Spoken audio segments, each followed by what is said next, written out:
먼저 동물들이 왜 무리를 짓고 살아가는지에 대해 이야기해 볼게요. 물고기떼, 새떼, 그리고 초원에서 무리지어 다니는 포유류들까지 동물들은 종종 무리를 지어 다니는 습성을 보입니다.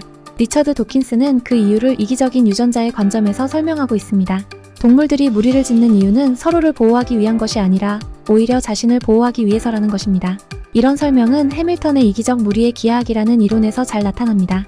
해밀턴은 포식자가 특정한 개체를 공격할 때 그 대상이 무리의 가장자리에 있는 개체일 확률이 높다고 설명합니다.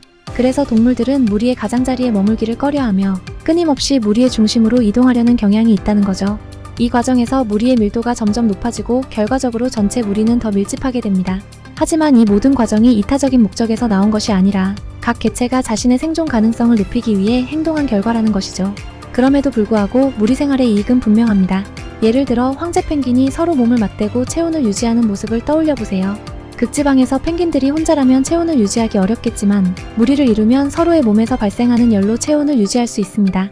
이런 행동은 개별적으로 보면 자신의 생존을 위한 이기적인 선택이지만 결과적으로는 무리 전체의 생존율을 높이는 효과를 가져오죠. 이런 예는 동물들의 집단적 행동이 단순히 사회적 유대감 때문이 아니라 생존을 위한 전략임을 잘 보여줍니다. 그럼 여기서 질문이 하나 생길 수 있어요. 모든 동물이 무리를 짓는 이유가 단순히 자신을 보호하기 위한 것일까요? 그렇지 않습니다. 이 책에서 다루는 또 다른 중요한 개념 중 하나는 바로 사회성 곤충들에 대한 이야기입니다. 개미나 꿀벌 같은 곤충들은 우리가 보기에 엄청나게 이타적인 행동을 합니다. 예를 들어 꿀벌은 자신의 목숨을 걸고 침을 쏘아 외부의 침입자를 막죠. 이 행동은 자신을 희생하는 극단적인 이타주의처럼 보입니다. 또 일개미는 번식하지 않고 여왕개미와 다른 개체들의 생존을 위해 온 힘을 다해 일하죠. 그렇다면 이런 행동들도 이타적인 행동일까요? 도킨스는 이 질문에 대해 아니라고 대답합니다. 이러한 사회성 곤충의 행동조차도 유전자의 생존이라는 이기적인 목적에서 비롯된 것이라는 겁니다. 특히 일개미의 행동은 자신의 유전자를 직접 전파하지 않더라도 여왕개미나 자매들을 돌봄으로써 간접적으로 자신의 유전자를 전파하는 방식이라는 것이죠. 즉, 직접적인 생식을 포기하더라도 간접적으로 유전자 풀 속에 자신의 유전자를 남기는 전략인 셈입니다. 이쯤 되면 호혜적 이타주의 개념을 설명하지 않을 수 없습니다. 책에서 설명하듯이 호혜적 이타주의는 내 등을 긁어줘, 나는 내 등을 긁어줄게 라는 개념으로 대표됩니다. 이는 서로 간에 이익을 주고받는 행동을 설명하는데요. 개체들이 먼저 이타적인 행동을 하고 그에 대한 보답을 기대하는 방식으로 협력관계를 유지한다는 것입니다. 예를 들어 어떤 새가 다른 새의 깃털을 손질해주고 나중에 그 새가 자신의 깃털을 손질해주기를 기대하는 상황을 떠올려 볼 수 있죠. 흥미롭게도 인간 사회에서도 이런 호혜적 이타주의는 많이 나타납니다. 예를 들어 친구에게 도움을 주었을 때 그 친구가 나중에 나에게 도움을 줄 것이라는 기대를 하게 되죠.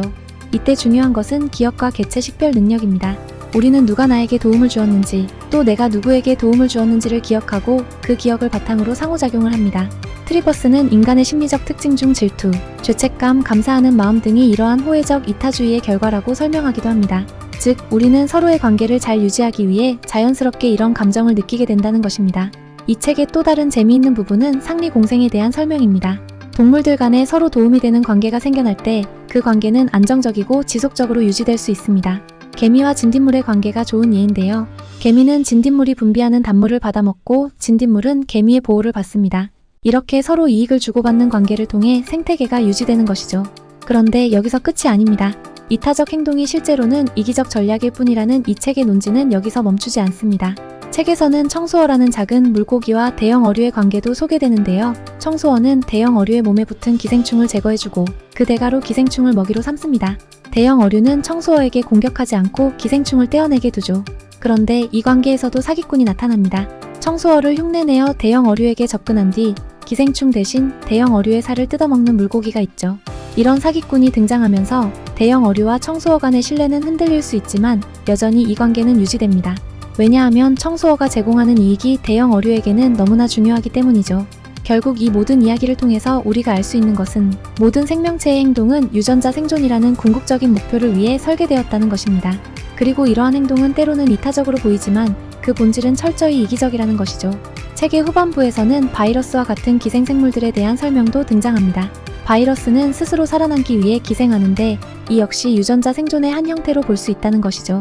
이기적 유전자는 단순한 생물학 책이 아닙니다.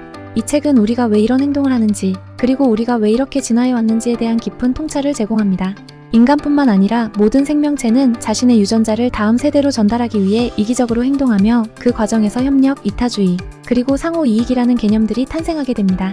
여러분, 오늘 이야기한 이기적 유전자 리뷰가 흥미로우셨나요? 이 책을 읽고 나면 세상을 보는 눈이 조금은 달라질지도 모릅니다. 지금까지 당연하게 받아들였던 많은 행동들이 사실은 그 이면에 복잡한 진화적 동기가 숨겨져 있다는 사실을 깨닫게 될 테니까요. 그럼 오늘 영상이 마음에 드셨다면 구독과 좋아요 부탁드릴게요. 감사합니다.